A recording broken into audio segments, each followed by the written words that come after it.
Hi, welcome back. We're about to get a ton of rain because an atmospheric river is passing through. And that means I need to harvest all my fruit because they're almost ready. But the amount of rainfall we're getting will probably knock them off. And I've been waiting, and a squirrel has gotten to some of them. And some of them are falling off on their own.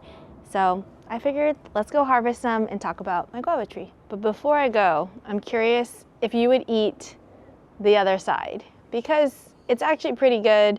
This is a Taiwanese guava, and let me just take out my Swiss Army knife and cut out the portion that has been eaten by an animal.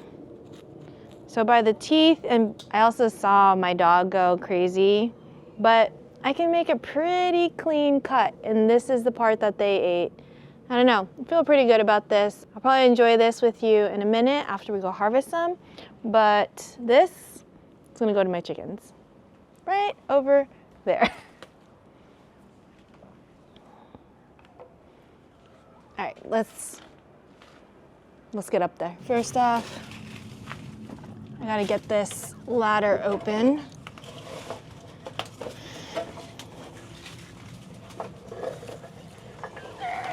I didn't bring a basket, but I do have a tray, and since I need to wash the fruit anyway, it's okay. So, ladder is open. This is my panache fig right here. It needs to go in the ground. It's in a big 20-gallon pot. So, let's go up here, and hopefully you can see the fruit right here. I've got my second camera. If he'll turn on for me.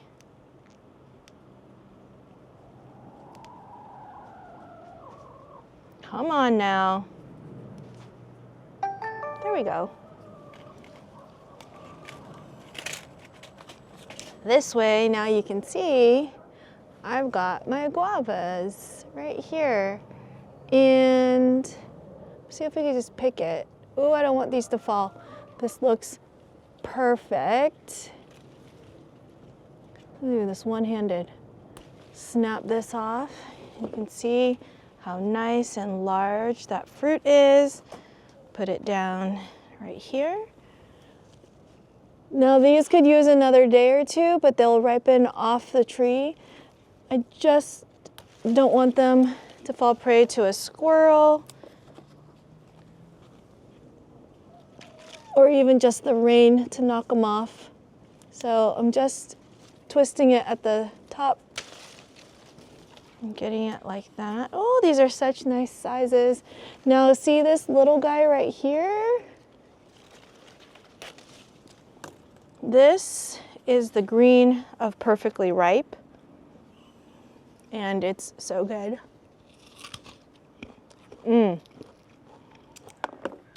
So I don't use any pesticides in my garden, so I feel pretty confident in just taking a munch. Oh, that's good.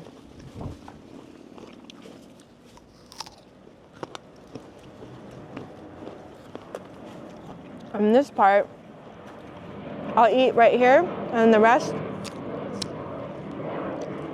goes to my chickens down there. There's one more right there. I'm gonna have to climb up one more. So here is another. Oh, it's perfect. And then to my right here, there's these two. Like, oh, this is so hard to do one-handed. Oh, there we go. Another two. There's another one, if I can reach without repositioning this. There we go, there's another. It's looking pretty good. Nice little harvest. And then there's two more over there. I don't think I can reach it without repositioning or knocking anything down. So I think we got everything. Oh, look, there's two more right here.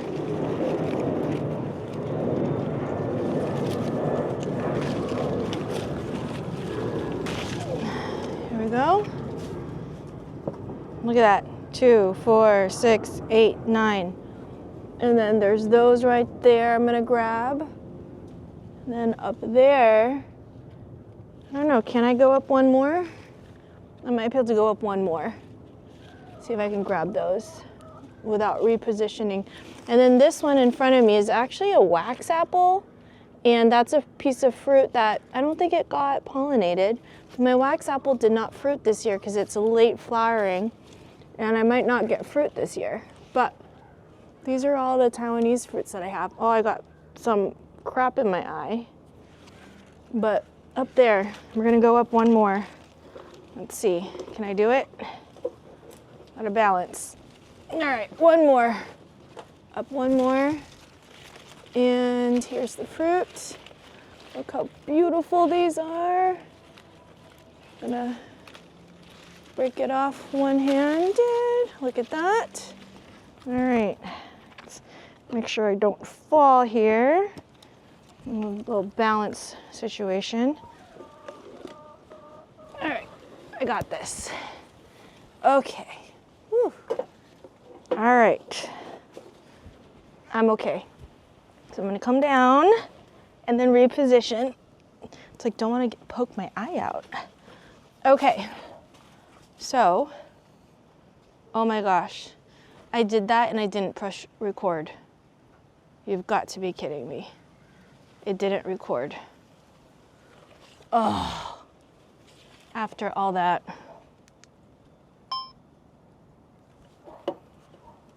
Well, that's where my tree is, and I harvested the big ones. These are it right here. And well, that was fun. Anyway, I've got these right here. So at least you could see those ones. I picked it. And then we're gonna go over here. There's some more. Right above my head right there.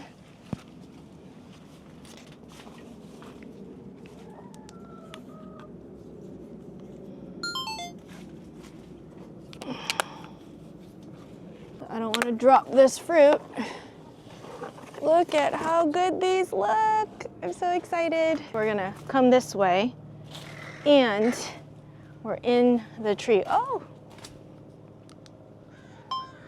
it's on now. Can't believe I did that. But here, it's small, but this is the perfect color that you want.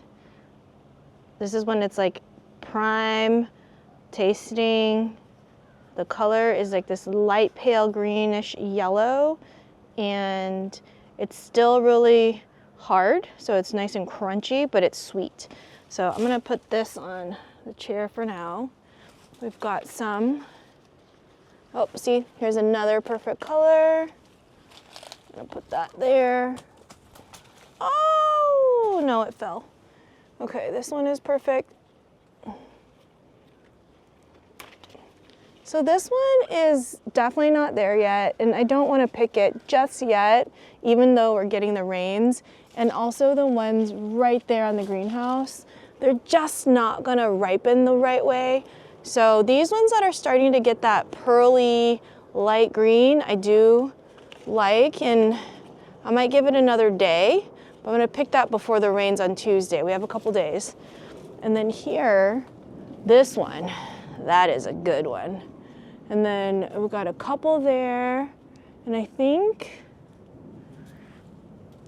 that might be it. Look, somebody wants one. No, it's not for you. Go on. Oh, you have a spider web on your head. What? Yuck. Yuck. All right, go.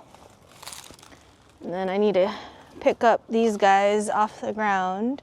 It's pretty squished back here. I have one last guava and I had to go find my little fruit picker, and because I'm sometimes a little cheap, I actually only got the basket and then I zip tied it right here to a PVC pipe because I have plenty of those.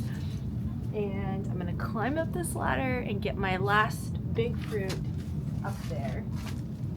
Turned it on earlier, but I didn't hit record, but this time, all right, here we go. Up the ladder. Get this got my fruit picker, got the camera going here. Too bad I didn't think to attach it to the fruit picker, but we're just gonna do it like this. All right, got the finger tongs of it.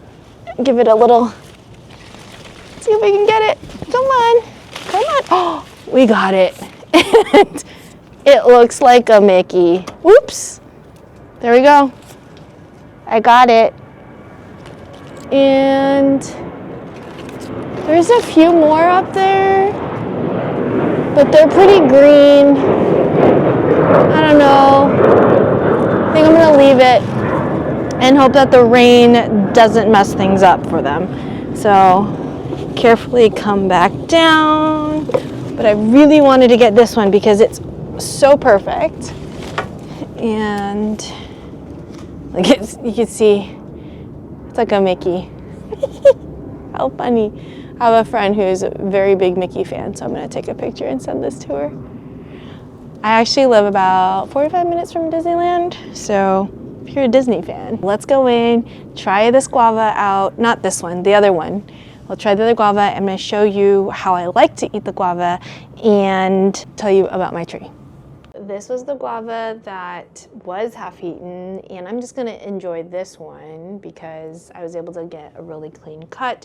There's nothing on the outside that makes me concerned. I'm also gonna have this one that has a little bit more of that yellowy green color.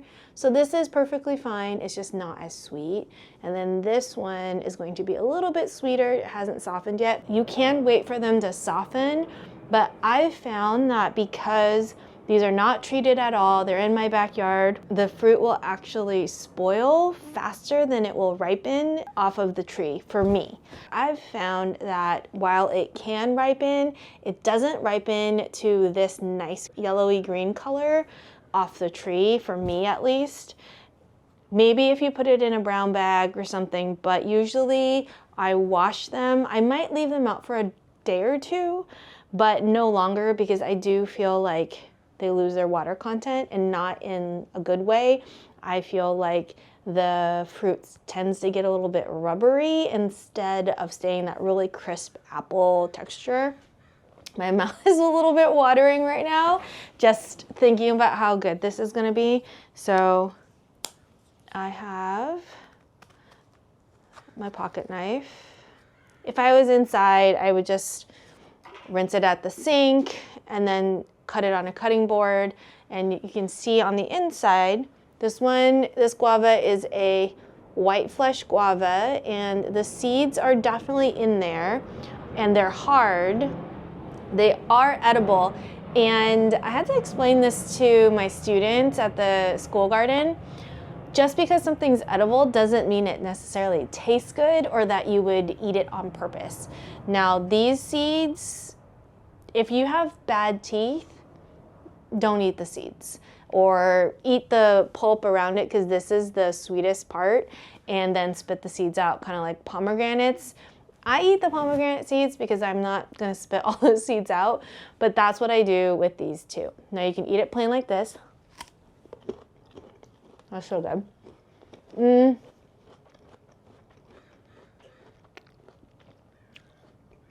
I would say it has like a little bit of an apple flavor. And this one, because it's a little bit green, it still has a little bit of tart, but it's not sour tart, if that makes any sense. So this is like salted plum powder. My mom brought this for me last time she was in Taiwan. And normally I would not be sticking my knife in here, but for the purpose of this video, I didn't bring out a spoon. So I just give it a little tap for some of the powder to hit it.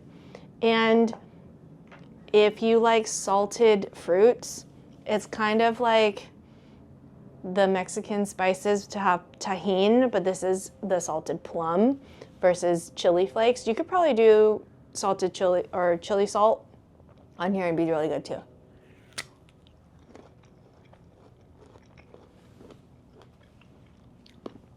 So it's sweet, it's salty, and it just brings out all the flavor, makes you salivate a little bit more, and it's super, super tasty. I haven't been back to Taiwan since high school, which is 20 plus years at this point. Let me think. Closer to 30 years than 20 years is how long it's been. But when I did go to Taiwan, this is one of the fruits that I would eat constantly. Now, if you eat too many of these, especially if you eat the seeds, you can get a little blocked up. So just forewarning for those of you, if you fall in love with it, make sure you're not eating too many seeds or that you're drinking plenty of water so you don't have any backed up issues. So one of my favorite fruits. They're hard to come by at the market, and that's why I grow them. And so about growing these, they don't like it too cold. So if you live in a frosty area, sorry, it's probably not going to do well for you. It will not survive a wintry winter.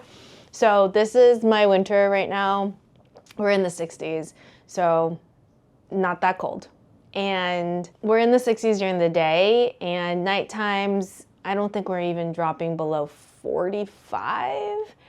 The coldest I've experienced living here and clocked and noted was probably around 35. And it was very just at night, and it was a rainy night or something like that. We don't get very cold. And sometimes we'll get hail, but it's really fast. It usually melts by the time it hits the ground, and we never get like a blanket of snow or anything. So if you have frost tender vegetables and fruits and plants, they might get damaged, but usually if it's like a tree or a shrub, it will survive that just fine. I was just chatting with my friend Erin, Impatient Gardener, and we can grow basically opposite things because she's in Wisconsin. I think she's zone 6-ish, and I'm over on the opposite end, like in zone 10B technically. I can't grow anything that requires frost and vernalization without putting it in my fridge. And she can't really grow the tropicals, especially things that need more than one season or a really long grow season, because I grow year round. I'm harvesting fruit. I have cauliflower growing, I have broccolis growing, onions, and I'm about to put in cut flower sweet peas and also snap peas to eat. And it's just a very different growing experience. To help the students remember, I tell them we have the magic of Southern California winters, which I know if you don't live here and it's sometimes a winter destination during winter break, our temperatures are very similar to other people's spring. So the things that general gardening that's not zone specific, when they say in spring grow snap peas, lettuce, broccoli, and like things that you would start, that's actually too late for us, and it's going to be too warm because broccoli will need about 90 days, give or take, and usually closer to 100 to 120 depending on the variety. And if we were to start that in March, where some people think it's technically calendar-wise spring, that would get us into June and July. And then that in inland parts, it hits 100 degrees. And broccoli is part of the brassica family, which does not like it hot. And you will get bolting, which is when the plant is signaling that it is time to reproduce and set seed and start the process over, versus getting that nice tight floret that you see at the market and you want to buy and enjoy. Now, I don't know what happened here, but it had an injury and while it was growing, so maybe it got a cut, something like that, and I'll just cut that part out. And my dog might want to eat this. Let me see if she wants it. Kira, come. Okay, sit. Oh, pretty girl. You like it? What do you think? No? Right there. I don't know if it's the plum salt. You want it? Yeah, you want it. There you go. No? Don't you make a smaller piece? Okay. Kira's a little bit more timid with food. If she's not sure about it, she won't take it right away. I don't know if that's kind of like a husky type of thing to do. But she'll take it. She wants more. She wants this one, but this one's mine. Especially if you're not gonna eat your piece. Okay, it'll probably just go to the chickens. No, you can't have this. Okay, we're trying to do a video. This isn't helping, Kira. This is a very husky thing to do, to not care about what you're doing. They are the center of attention. She's super fluffy.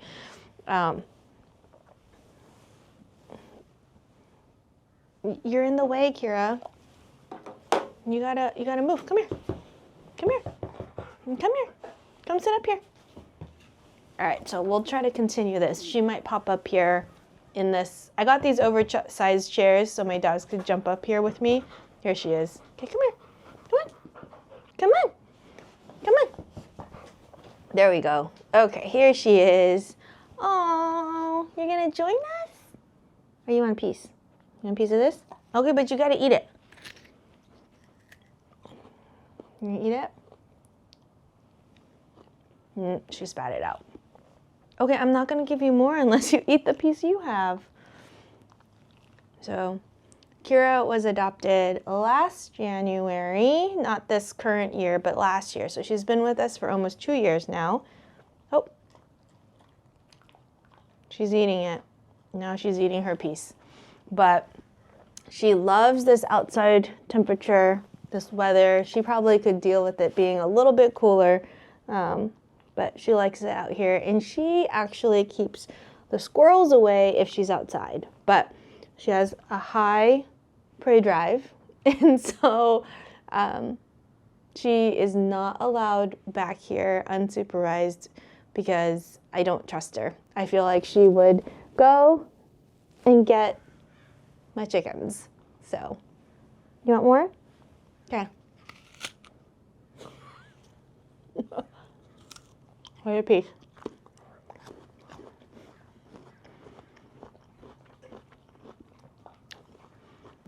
I forgot to tell you that this guava tree is actually from my mom's tree. It's actually been air layered, and air layering is a process where you strip away the bark.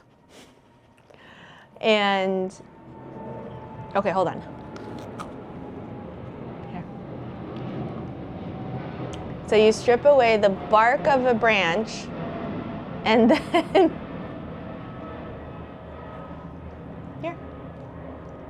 so you strip the bark away, and then you wrap it with a moist medium, and then protect that medium and wrap the branch. And what happens, and I do believe some people like to put rooting hormone or aloe, which is a natural rooting hormone with no chemicals, and it encourages the tree to actually produce roots from that branch. And then once you can see the roots coming out of the medium, you can use soil, peat moss, and anything, just anything that would help encourage the plant to grow the roots. Anything that would encourage the plant to grow the roots, you'll get roots eventually in a few months. You get roots in a few months, and then you can actually prune off that branch and make it into a tree. So that's how my tree came from my mom's, and that process is called air layering. And her tree actually came from a friend who did the same, and origins unknown, but I believe it was imported from Taiwan. And on this year, we had a little bit more rain, and so I had a lot more fruit. Are you looking at my fruit? She keeps looking at my fruit and looking at me. Okay. I guess she didn't like the plum salt, but she does like this.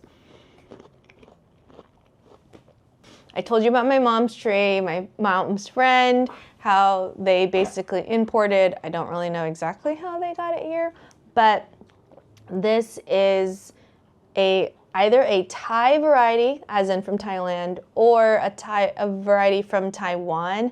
I do know that the family friend got it from Taiwan. I don't know if before it got to Taiwan, if it was from Thailand or if it was a Taiwanese variety. But supposedly this kind can get really big. My biggest one is probably this guy, which is really nice size. No, not for you. And she just licked it. Did you lick it to mark it? Okay, you can have that. All right, we need to finish this video. Okay, so my mom did say that this variety can get as big as a little baby's head. So I think if I had actually paid a bit more attention and given it more water, it would have done even better. And in 2026, I think what I want to do is fence off some of this where my dog can't get to it, but my chickens can.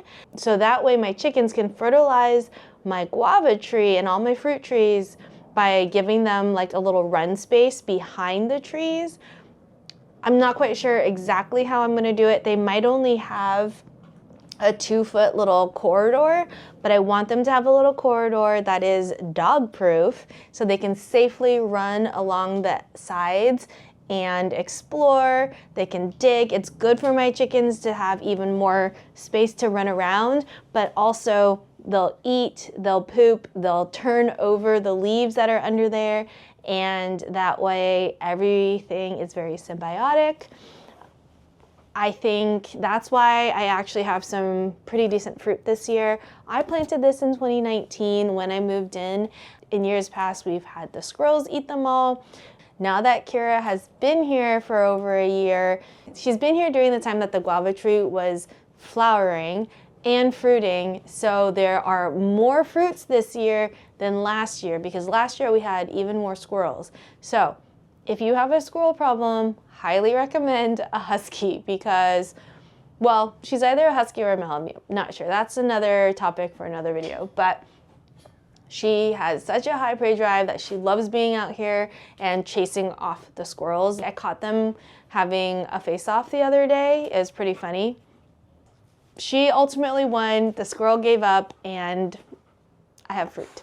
So I have a few more on my tree, but they're not quite ready. Most of the fruit I picked today has at least started to change color, and usually it will have a higher chance of maturing off the tree better than if I were to pick the ones that are still green and still more wrinkly. These ones are filling out. This side is wrinkly, but this side is a little bit smoother. It's a little duller, and you can already start to enjoy it like this. And this was the one that the squirrel enjoyed. It was pretty good. So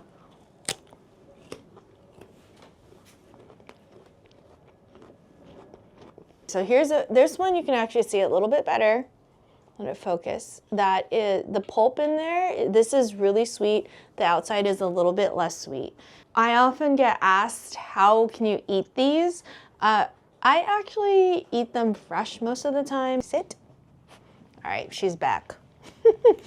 So I often get asked how you eat these and how can you enjoy them. I don't know what, she cracks me up. And I end up actually enjoying these fresh majority of the time. In Taiwan, when there's so many, there's actually guava juice, and we call it bala is the name of the fruit, and balaji is the juice, and it's so good. And I don't think you need to add sugar. They probably do, but the fruit itself, when it's nice and ripe like this, it has like a fragrant flavor and a little bit floral and pretty tasty. Now it has a lot of fiber. Obviously there's seeds in here too. And also what I read was there's a lot of vitamin C, which is really great during this season where everyone has a cold. Do you want some more? Okay, here.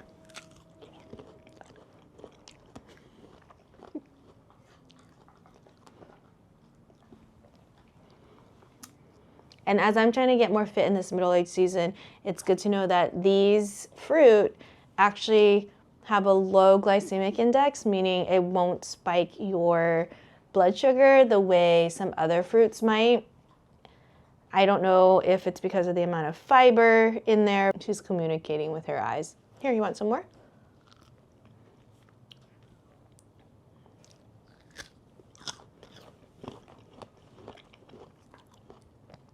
So I like all sorts of guava.